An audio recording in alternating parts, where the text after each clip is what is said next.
জারিন তুমি এখানে ঝুলতেছো কেন? মন চাইলেও হবে না। আর নিচে যে চানাচুর আর বাটি এনে রাখছো, এখন কি খাবা এগুলা? তো ভাঙ্গো, তাড়াতাড়ি ভাঙ্গো, আসো। চানাচুর প্যাকেট এখন ভাঙবে। রুচি বারবিকিউ চানাচুর। হ্যাঁ, এই সাজুগুজু করে বসছে চানাচুর খাওয়ার জন্য। কিরে, দাঁত ভেঙে যাবো তো এত জোরে দিলে।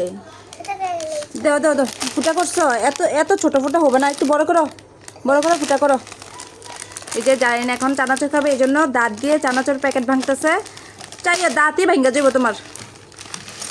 হ্যাঁ, এই যে কি পড়ছে, প্রথম পড়ছে বাদাম। এই যে খাচ্ছে, জাইন খাবে এখন চানাচুর। হয়েছে হয়েছে, যা হয়েছে তাই চলবে, এতটুকু খায় না। ও দেখ মুখের ভিতরে কাগজ রয়ে গেছে, বার করো। আর যা হয়েছে মা তাই চলবে, এতটুকুই খাও, গারামি করো না তো, একটু পরে ভাত খাইবা। ওয়ে নিয়ে গেছে তোমার বাটি, দেখছো? শেষ। তুমি এখন কি খাইবা? তোমার প্যাকেটটা ধরা দিছে, তার মানে তুমি প্যাকেটটা সবটা চানাচুর প্যাকেট তুমি খাইবা, ঠিক না? তা খাইতে থাও।